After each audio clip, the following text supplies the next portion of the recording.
Lauren. Here. Councilmember Rivera. Here. Councilmember Albertson. Here. Councilmember Vaughn. Here. And Councilmember Perez. I believe she's here, but I believe she is. that's Mr. Mayor, the roll call, Mr. Mayor. One is not present, but I believe she's here. move to allow Councilmember Perez to come from the back in a few minutes. All right, it's been moved and seconded that we allow Councilmember Perez to come from the back. All those in favor signify by saying aye. Aye. Any opposed? Motion carries. Sorry, who made the second? I'm sorry. Councilmember Vaughn. Thank you. Okay. All right, next up is the administrative report. All right, good evening, everyone. Information about preventative street maintenance, traffic impact projects, and road closures happening this week can be found at rentonwa.gov/traffic. Projects are weather permitting, unless otherwise noted, streets will always remain open. That is it, sir. Thank you so much. Next up, we have audience comment. We do have quite a few people signed up to speak. I want to remind everyone that all remarks must be addressed to the council as a whole. And if a response is requested, please provide your name, address, including email address, to allow for follow-up.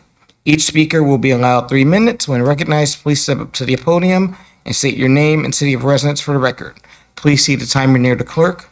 When it flashes yellow, please wrap up your comments. First up, we have Ellie Roberts-Shaw.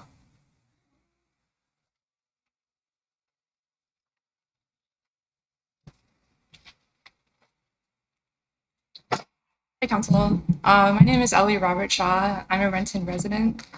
When I was gathering signatures for Initiative 2302 last year, I talked to thousands of voters. Most voters don't want to talk to you. They just want to sign or not sign. But when voters did want to talk, the overwhelming issue that they wanted to talk about was the cost of housing in Renton and how it is affecting their life. That was by far the most common topic that they wanted to discuss. I talked to one woman who had raised her family in Renton, and now her children are young adults and they wanted to start families, so they couldn't do that in Renton, so they live hours away. I talked to a lot of people whose rents had gone up significantly in the past few years, despite no improvements to their property, and it's just hard for them because I'm sorry, Ellie, can you speak into the mic, please? Oh, of course. Thank you. Okay. So I just wanted to bring this up just because it did come up so often when I was talking to voters. It was a real pattern. All right, so now I want to talk about Initiative 2302. It is, and I want to talk about the initiative that the council has proposed to replace the current law of the land. So in this new initiative, the council has proposed to replace has proposed to remove a really important labor protection that is meant to curb known exploitative hiring practices from companies like Target and Walmart. I was disappointed to see that missing from the new initiative. They also added some new things, or you guys also added some new things, like defining an employee as someone 18 and over, which I thought was interesting. If you sit on the statewide poverty reduction work group, this is not the bill for you to pass because it could increase poverty. If you were elected with a labor endorsement, please consider your choice carefully. Instead of repealing 2302, you could be working right now to improve housing affordability for Renton residents who are paying upwards of half of their take-home pay to just stay in their current home. This is the primary economic concern of most people that I talked to when I was talking to voters. And local government has tremendous power to affect the housing crisis that we have here in Renton. So instead of trying to replace this initiative that passed with 60% of the vote, you could be working on that. That is something that is in your power. Anyway, I understand that this is likely falling on deaf ears, but I wish it weren't, because Renton families deserve so much better than this. And you have the power to meaningfully address this. Please don't put this weekend repeal initiative on the ballots.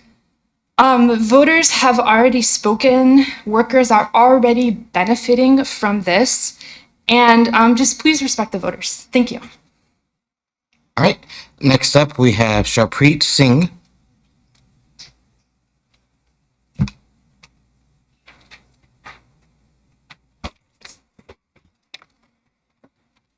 Hi, everyone. My name is Chunpreet Singh, and I am a member of the Democratic Socialists of America, Sharpreet, can you give us your city of residence, please, for the record? Seattle. And I helped run Raise the Wage Renton's field program. And I guess I kind of have an interesting perspective here. I'm a Sikh, that's my religion. And for Sikhs, our place of worship is the Gurdwara. I practically grew up in Gurdwaras all of my life. And my family and I immigrated to this country when I was very young. And now they live on the other side of the country. So whenever I get homesick, I like to take a trip to one of the only Gurdwaras in King County, which is the Renton Gurdwara. One of my favorite parts of the Gurdwara is the Langar Hall. And if you don't know what that is, it's a mass volunteer-run kitchen that serves free hot meals to anyone who needs it. And the Renton Langar Hall, like many other Gurdwaras, is a sight to behold if you've not seen it. It serves hundreds of people on any given Sunday, all for free and volunteer run. And in many ways, the Langar Halls I've seen growing up and the one in the Renton Gurdwara remind me exactly of how we won Raise the Wage Renton. We didn't have a lot of money, but we did have volunteers like Ellie, who was our top door knocker. And we knocked on over 20,000 doors and had over 15,000 conversations with Renton voters, 70% of which were through volunteers, much like the Langar Hall. Now, the opposition, on the other hand, that some city council members supported, tried to buy the election by spending over $160,000 in 6 weeks. But we did win through people power and direct democracy. 58% of the vote. And now the council essentially wants a second chance, an election do-over. If this goes to the ballot, corporate money will flow in and every financial advantage will wreak havoc to an initiative that's helping the most disadvantaged folks in Renton. The irony of this second chance that the council or some members of the council are asking for is that that second chance is not afforded to minimum wage workers who are struggling to pay the bills, pay rent, or put food on the table. I'll end it on this note. If you're someone who's going through it and can't put food on the table, you can go to the Renton Gurdwara. They will give you a free hot meal because there's always someone there to help. But for those who are struggling and marginalized like minimum wage workers, I hope that council members can show that they, like those at the Langar Hall, like those volunteers who work tirelessly to win this, are also there to help. Thank you. All right. Next up is Michael Westgard.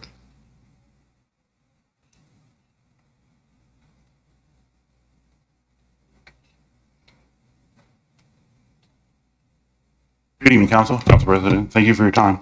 Good evening. My name is Michael Westgard, and I'm a volunteer with Raise the Wage Renton. Michael, I'm sorry. Just for the record, can you give us your city of residence? City of Renton. Thank you. Rolling Hills in the house. Sorry, I just wanted No problem. Good evening. My name is Michael Westgard, and I'm a volunteer with Raise the Wage Renton. We are deeply concerned with the Renton City's Council proposal to repeal 2302, which Renton voters overwhelmingly supported earlier this year. This resolution, effective since July 1st, has already increased the minimum wage standards for Renton workers, benefiting workers at large employers who are now earning $20.29 and workers at mid-sized employers making $18.29. The council's proposed initiative tear these wage increases away until 2025, subject to voter approval after a costly election that we've already won. It introduces changes that undermine workers' protections, including incorporating tips to meet wage requirements and weakening accountability for wage theft, which is rampant in private industry. It also changes and lengthens the timelines for workers expecting wage increases. Additionally, the proposed proposal broadens the definition of medium-sized employers, excluding many workers who, again, have already received the wage increase. Moreover, the council's proposal eliminates requirements for employers to offer additional shifts to existing part-time employees before hiring new ones. It also changes how inflation adjustments are calculated, risking confusion and inconsistent wage standards across our region. Similar initiatives to 2302 are already in place in SeaTac, Seattle, Tukwila, and will be in place in unincorporated King County starting in 2025. This proposal does not keep Renton ahead of the curve. This is a race to the bottom. 2302 received a clear mandate from Renton voters, reflecting our community's commitment to economic justice. Repealing these protections undermine democracy and harm Renton workers who are already struggling with high costs of living here. I also remember one of the council members being extremely concerned about the amount of workers that were going to take a wage increase from Renton to a different city. But I don't see that same concern about business owners that are talking about these rolled back profits and taking them to cities where they've already come here and stated that they don't live in Renton. We urge the City Council to uphold 2302 and protect our community's economic well-being. To those council members who seek labor endorsements during election season, we are in communication with our labor siblings. To those who have endorsed this very campaign, but were open to dialogue on changes, I emphasize, this is now way beyond a conversation. If you sit on a statewide poverty reduction work group, this proposal contradicts that work, and we urge you to vote accordingly. We also make a request of staff to check if there are any conflicts with any voting members on the council and their business interests in regards to 2302 before a vote is held. I appreciate your consideration and thank you for your time. For the request, I'll give you my address and my email. It's info@raisethewagerenton.org, and my address is 1732 Jones Drive Southeast 98055. Thank you for your time. Next up is Christina Mann.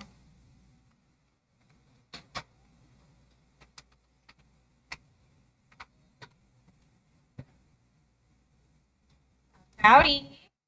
Me, Christina, your lovely Tukwila friend. Like I said, I live on the border. I call myself a Tuckenton all the time because I'm right there on the border of Tukwila and Renton. I've been coming to y'all's farmers market for years. I shop at y'all's businesses just as much as I do with my own home area. I was a volunteer and a staffer on the minimum wage campaign. It was important to me after seeing all the benefits of raising the minimum wage in Tukwila that we spread that love around. That's a huge part of why I wanted to help be a part of it in Renton. And I've also volunteered quite a bit on the Burien side. And I've gone to, King County Council a few times and been like, hey, look, this is great. But because a lot of that for me is rooted in the fact that I believe that we need to put people first instead of profit, genuinely, from the bottom of my heart. As well as I look at the numbers for how our economy has been shaped even since before I was born. For example, the Economic Policy Institute has put out multiple studies about something called the productivity pay gap. And it's studying the phenomenon between wage stagnation for the past 40, 50 years. Productivity has gone up 64.7%, but hourly pay has only gone up 14.8%. Why has this happened? Why are workers not getting the benefit of their work? If minimum wage was actually in line with these studies, minimum wage would actually be closer to like $25, $26. We're not even asking for that. Like our minimum wages policy was just around $20, but the money's not circulating. It sucks. Obviously something should be done so that wages for everyone is higher. I am also, though, very concerned about the studies also by the Economic Policy Institute. I can email these to you if you want. When it's concerning something like tip cutouts, the changes that y'all are proposing, when I was reading about tip cutouts and how regressive those are, again, Economic Policy Institute has done multiple studies on what tipped wages do to people, about the inequality involved in those, because we see when you're working, for example, as like a marginalized person, women, African Americans, Hispanic workers are often disproportionately affected by tipping culture, that prejudice. They just genuinely don't make as high a wages. As well as the are plenty of studies from across the what's my time at? I got 2 seconds actually. Also, it's fine. It's just there's so many good studies about how the money circulates and how everything does well when everybody is given like an equal wage and they don't have to rely on tips. Okay, it's cool. What is that? 10 seconds? Y'all means need a you're- bigger timer. I'm not gonna lie. I can't. The light is nice, but I The can't time's read. up. Thank you so much. Thanks.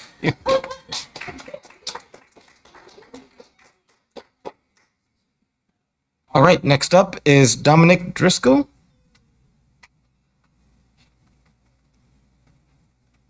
Can you hear me? Yep, good? Yes. Okay.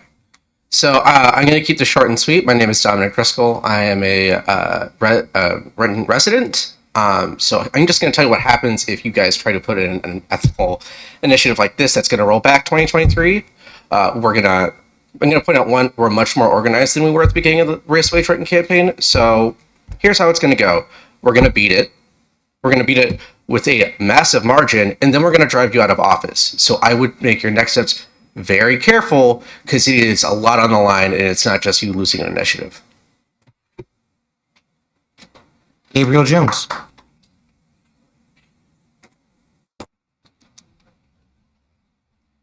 Hi, folks. My name is Gabriel Jones. I'm a Renton resident here. Any of y'all a fan of baseball? I'm a big baseball fan. I guess I'm a big Mariners and Cubs fan myself. Yep. I really like baseball because of numbers. When you watch baseball, you notice how many numbers there are, how many stats, how important numbers are in baseball. I've always been a big fan of numbers in my life. It might just be because I'm autistic, but I love me some numbers. So let's look at some numbers. $86,920 from the Washington Hospitality Association in their pack. $20,000 from the Seattle Hospitality for Progress, and $27,523 from the Renton Chamber of Commerce. Now, this isn't a community effort to fight raise the wage. This is businesses. This is multi-millionaire companies and small businesses. There are some small businesses in there, but the people have spoken on this. The people voted, and after only 15 days, we're trying to make changes. And these changes were made even before it took effect. Like, people were fighting for the change before it taking effect. We're talking about, how much this is affecting workers when it hasn't even happened yet. We've had 15 days for us to take effect, and we're ready to gut this initiative. But the biggest concerning thing to me was that all these proposed changes, workers weren't consulted, only businesses. The proposal says, the workers only voted for minimum wage. You guys don't know that. No one knows what the workers voted for. What the workers voted for what the people voted for was the whole thing. And you can't pick and choose, they really meant this. No, they voted for the whole thing. I myself personally voted for the whole thing, but my vote as a worker, my voice as a worker, doesn't count as much as the business community who dropped 25 grand into a campaign. Over and over again during the presentation I heard today, it was said it was trying to keep consistent with what the voters wanted. What the voters wanted was this. You need to listen to what the voters really want. What the voters really wanted was the amendment that was passed. Instead, you reached out to a group that put in 20 grand into fighting the election, and with absolutely no verification, were asked what the people thought. And when they reached out, they said exactly what they campaigned for. We don't know. There was no consultation of workers. There was no consultation of people outside of who the chamber wanted to put forward, and that is a massive concern. How are we going to make changes for the better of the business community if we only reach out to people who don't like the amendment, and we only reach out to people who are hand-selected by those people? Listen to the voters. The voice of the people is Listen to the voters. The voice of the people matter just as much as the voters who own businesses. It's time for the council to listen to the people and leave this as is. Thank you. Diane Dobson.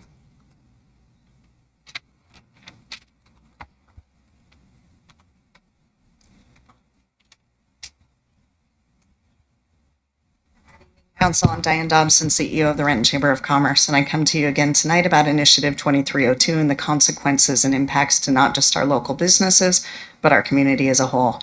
You've heard from businesses relating to the actual impacts of Initiative 2302, and I come forward representing the Renton Chamber of Commerce, who does represent hundreds of businesses who have reached out, expressed their concern, and who may be able to take the time tonight or further at council meetings to be here in person, including those who are choosing to listen in by Zoom. We speak about this being a voters past initiative, but because of the shortcomings of King County Elections Division in both exercising their discernment and interpreting the intent of the voters and allowing near to 3,200 signatures that were undated, as well as their failure to upload the full details of Initiative 2302, we asked, was this matter really a transparent voter passed initiative if they did not have opportunity to know the details of the very initiative that they were voting? We firmly believe and have heard to be true voters were uninformed of the true details of the initiative, which would include the impacts, regulatory requirements, and punitive measures they had no idea businesses would be facing. The proposed ordinance as brought forward by staff recognizes the spirit of Initiative 2302, that which was widely broadcast in a campaign and campaign measures as well as in signature gathering as an increased minimum wage standard for what was defined as a livable wage. However, this approach has also taken into account input from our business community and stakeholders, as well as reflected upon practices that were implemented by our neighboring community in Seattle. In Seattle, where their process included over a year process, information gathering and input from employees, employers, stakeholders, and organizations alike, including their municipality government. This is about Renton's business and Renton's community and what is best for our holistic community approach. Not one person has come forward to dispute the cost of living has increased in Renton, in Washington, and around the region. Those same increases of cost of living are not just impacting employees, but businesses as well. No one is debating that. But Initiative 2302, as written, is not the solution. This initiative has completely overstepped a government's right to control a business. It contradicts the standards established by the state and the role of the Department of Labor and Industries as a state agency that already handles those standards and instead puts the responsibility into the hands of the city and the judicial system, which we've heard regularly from council members is incredibly biased and prejudicial. Councilmember Brown originally stated as an attorney she could not in good conscience support Initiative 2302 as written, has subsequently indicated to our businesses on an individual basis she recognizes there are shortcomings and errors in initiative as written, and has promised those small businesses she would do what she could in her position as counsel to recognize the impacts to businesses.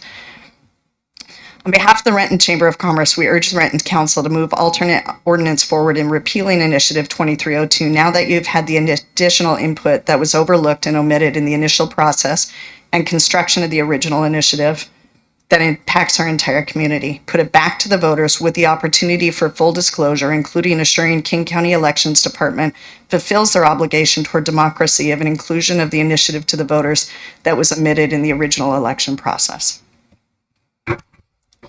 Right. We have completed our in-person comment. Eye in the Sky, do you have the virtual speakers lined up? Virtual speakers tonight. The first is Amy Aguilar. Amy, go ahead.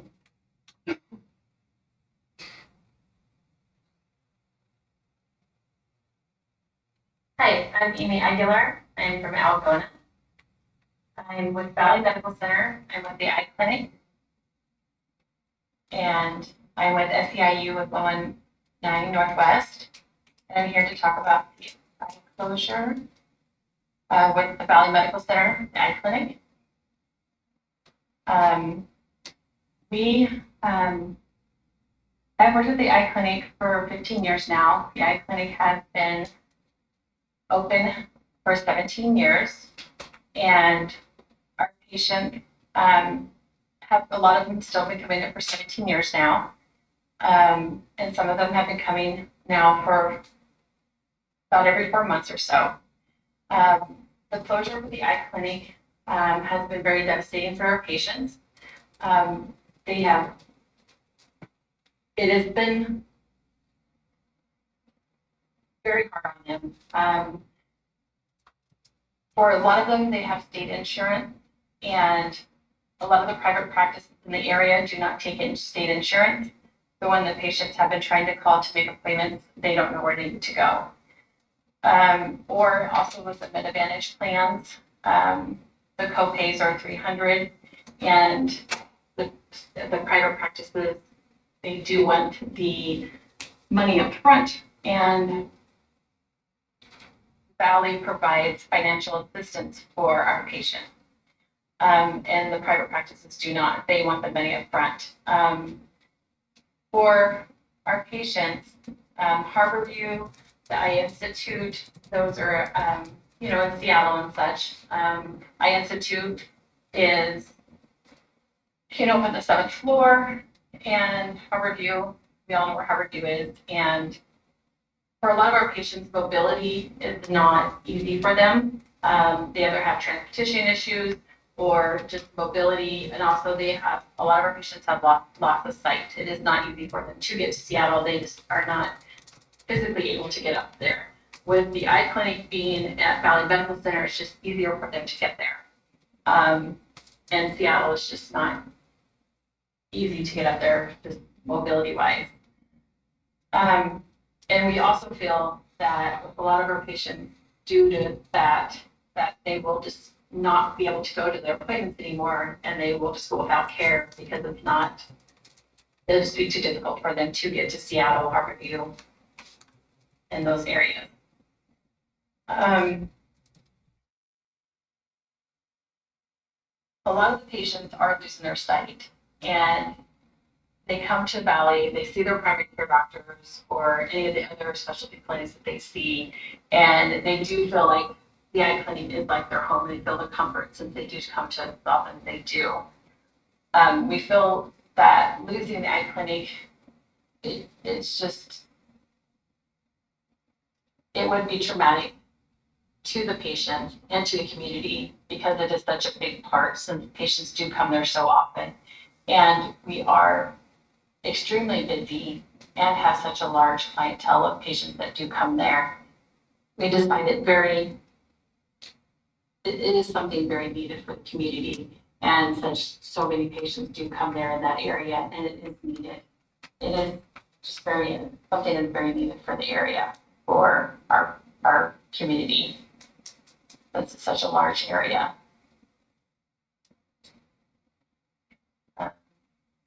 Right, Amy, I need you to wrap up your comments. Oh, I'm sorry.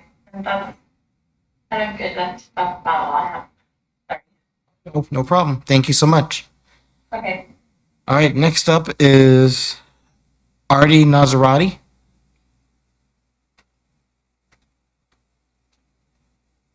Hello, Council. My name is Artie Nazarati. I am from Seattle, for the record, although it sounds like I have talked to more Renton workers than people who work on this draft pay cut for workers. I've worked to help pass minimum wage increases in Squilla, in Seattle, CTAC, all over the place. People are struggling out here as we're discussing lowering their wages. And so voters passed the higher minimum wage already. You know that. They did it without a penalty, with standards, competitive with neighboring cities. They had a chance to vote no. We know that raising the minimum wage is popular, and it wins on the ballot. Voters care about workers in the community because the voters are workers. Their families are rented workers. And it is telling that this plan was developed with only input from businesses. The only way the council can consider this is that either they doubt the intelligence of the rented voters, or they believe they can deceive them by putting a measure with the minimum wage in the title on the ballot to confuse them into voting again for a worse version of something that has already passed.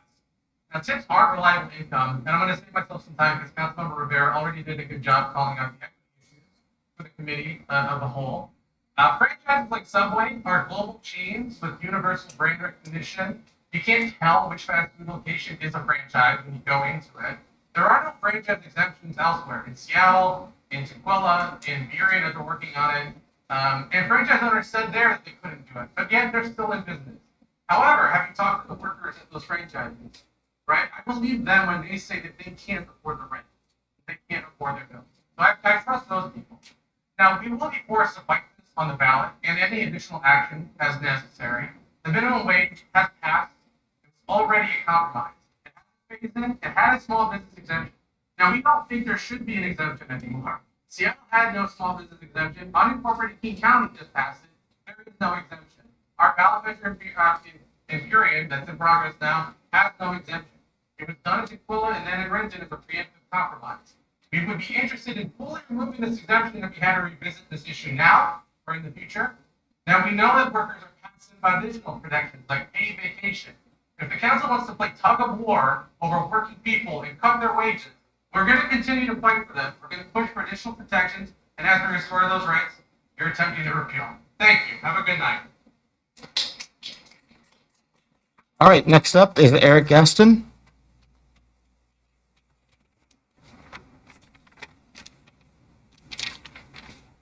Good evening. My name is Eric Gaston. I am a resident of Mississauga and the owner of Evergreen Market. Evergreen Market has operated in Renton for nearly 10 years now. Collectively, we employ approximately 100 people. The impact of minimum wage and fair labor standards as currently written has been complicated and expensive. The requirement to increase the minimum wage in a business where base wages are already increased with tipping has forced us to take some dramatic and drastic measures to address the wage compliance and the associated compression. This will continue to have compounding effects on our financial health, as well as our ability to invest more flexibly to meet the needs of our employee base in areas like healthcare, paid time off, long-term incentives, and more. We believe in paying fair and competitive wages in Evergreen Market. And we see the current ordinance as prohibitive to ordinary business practices.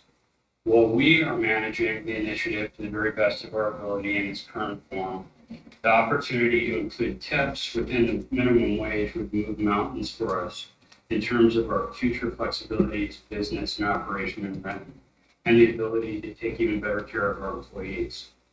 We 100% support the proposed alternative ordinance and believe it strikes the correct balance between maintaining higher minimum wages for employees and the viability of the businesses who are paying those wages.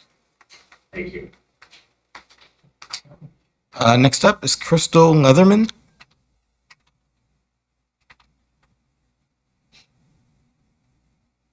Can you hear me? Yes.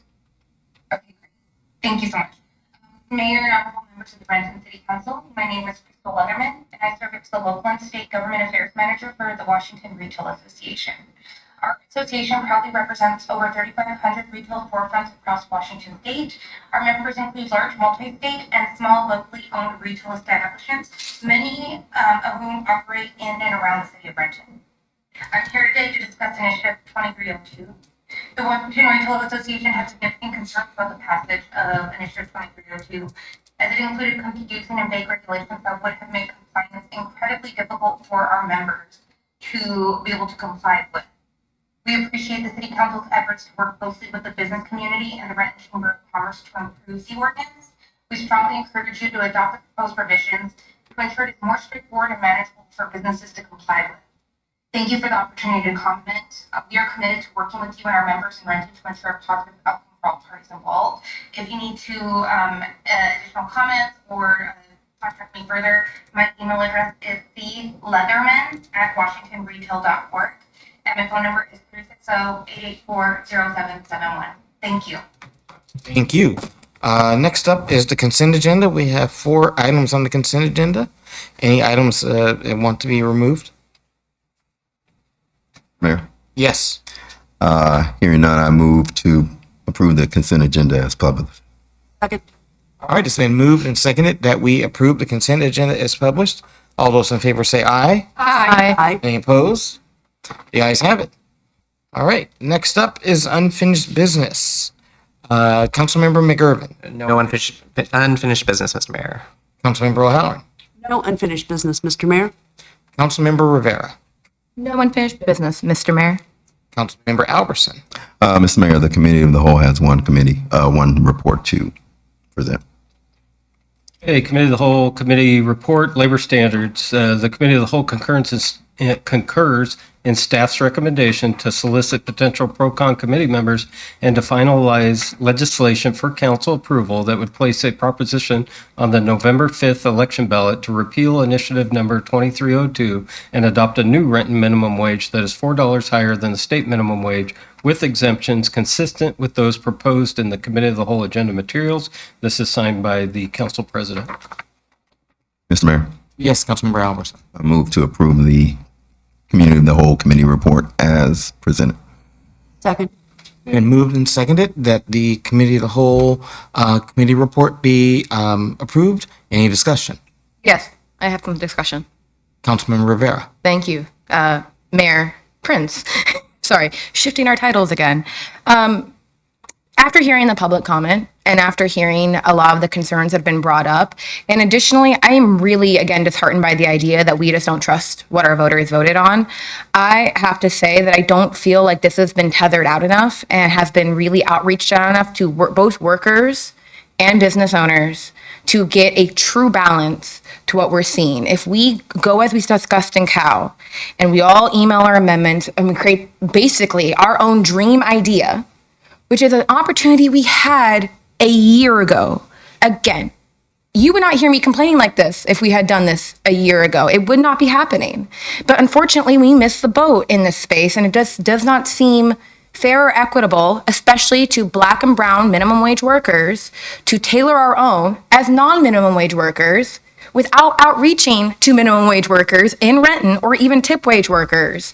There are so many things that were brought up in concerns in terms of the increase or the change in the medium-sized businesses, the calculator that has been used, the implementation start date, the reading of labor protection standards, and the inclusion of franchises. These are all changes that to me isn't striking a balance. It's just giving us what we wanted initially and we had the opportunity to do a year ago.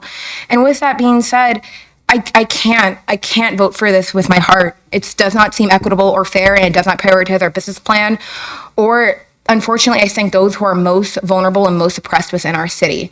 And when I look at, back in 2022, when I requested the administration to look at the program out of Fort Worth to allow homeless to pick up trash, I have not heard back from that since 2022. In 2022, I also looked at the administration about increasing gun protection laws and reporting lost and stolen firearms within 24 hours of learning. I have not heard back from that. In 2023, we started talking about renter protections. We have not heard back and have not had an ordinance presented on that. In June of 2023, at a Cal presentation, a survey said that 48% of our businesses would not be impacted. And finally, in November of 2023, I passed with a unanimous of this council a small business grant exploration, which again, we have not heard a return on. And lastly, when it came to commercial leasing, which is another avenue that could be explored more creative avenue to explore to relieve the stress and the impact on businesses, I'm wondering when I'm going to hear back on that when I haven't heard back on all of the other things. It doesn't seem equitable, it doesn't seem fair, and it doesn't seem ethical in my opinion. And so with that being said, I can't do this tonight. Any other comments? Yes, Mr. Mayor. Yes, go ahead, Councilmember Vaughn. Thank you, Mr. Mayor.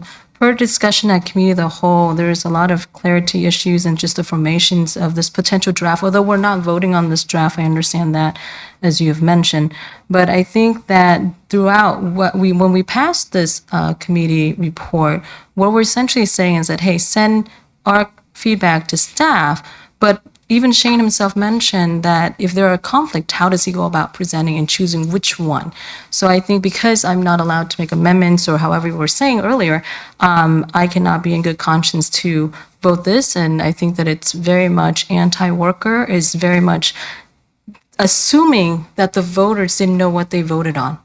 I think to be fair, we have to give people's the autonomy. We have to really think that our voters, to think that our neighbors did not know what they voted on is just, I think it's too over beyond arrogant for me. I think that it is something that caused for concern on how the formation of this potential legislation. And I want to make sure that we do take it seriously, because this is really not just passing the buck down, right?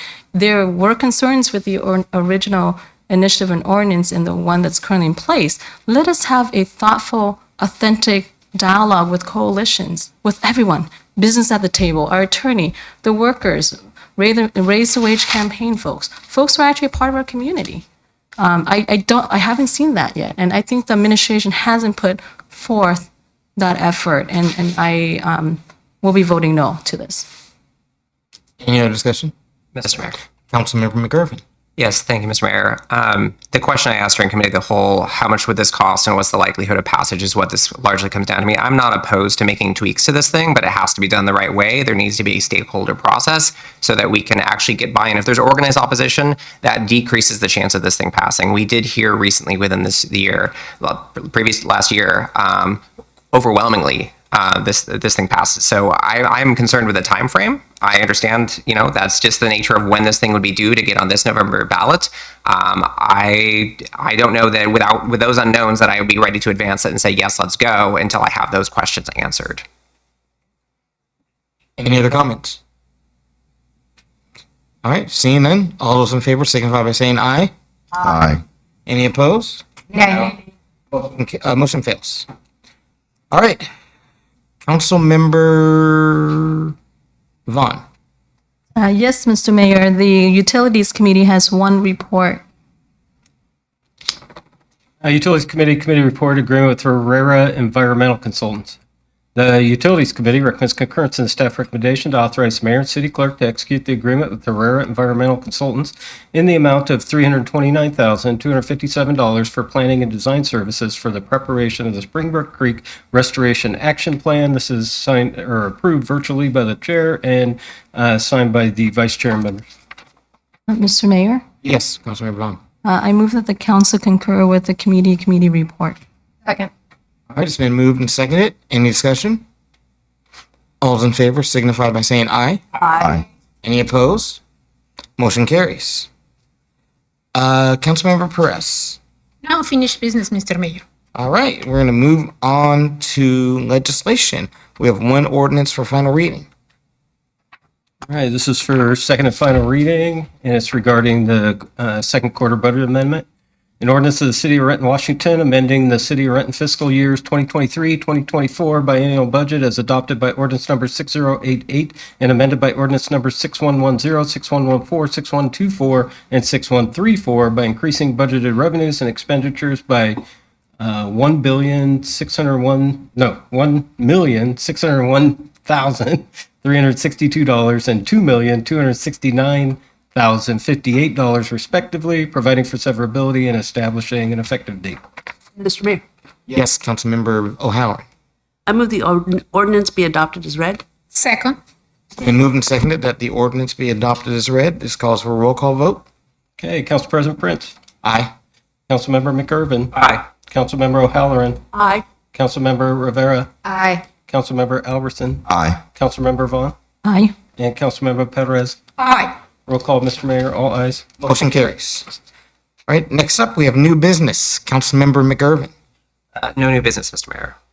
Councilmember O'Halloran.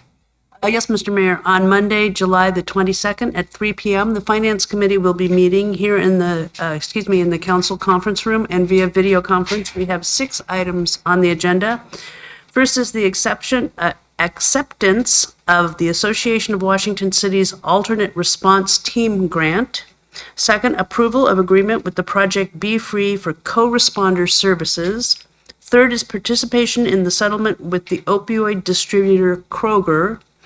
Fourth is energy efficiency grant contract with the Department of Commerce for City of Renton buildings. Fifth are vouchers. And 6, emerging issues in finance. Thank you, Mr. Mayor. That's a late week for finance. Yes, it is. Councilmember Rivera. Thank you, Mr. Mayor. I just want to thank everybody who engaged in this process on all sides and all of the great conversation and great research that was done. All of your energy and efforts are much appreciated. So thank you. No new business, Mr. Mayor. All right, we're going to move on to Councilmember Albertson. Yes, Mr. Mayor, a couple things. The Community Services Committee, the meeting for Monday, July 22nd has been canceled. And then on Monday, July 22nd at 5:45 p.m., the Committee of the Whole will be meeting in council conference and via video, council chambers and via video conference. One item on the agenda, the 2025-2026 budget update. And then at 7 p.m. on the same day, the regular council meeting will occur in council chambers and via video conference. That's all, Mr. Mayor. All right, Councilmember Vaughn. Thank you, Mr. Mayor. The utilities committee does not have any new business, but I want to thank the community for speaking. And I also want to ask the council to support me in my motion for the city to research what's happening at UW, at Valley Medical Eye Clinic and their closure.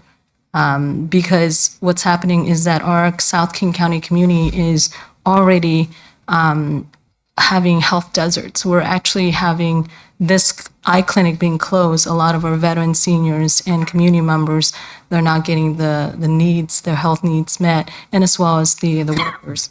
So it's very important. I believe the closure is at the end of this month with no notice. I motion to refer the matter of Valley Eye Clinic closure research and update to the city administration. Is there all right, it's been moved and seconded. Any discussion? All right, all those in favor signify by saying aye. Aye. Any opposed? Nay. Motion carries. Councilmember Perez. Thank you, Mr. Mayor. On Monday, July 22nd at 4 p.m., the Planning and Development Committee will be meeting at the Council Conference Room as well as via video conference. There are 4 items on the agenda: comprehensive plan update discussion, work hub square design presentation, economic development through arts, culture, and small business event, and emerging issues in CED. Thank you, Mr. Mayor. All right, what's the wish of the council? Move to adjourn. Second. It's been moved and seconded that we adjourn. All those in favor signify by saying aye. Aye. Any opposed? Motion carries. We are adjourned.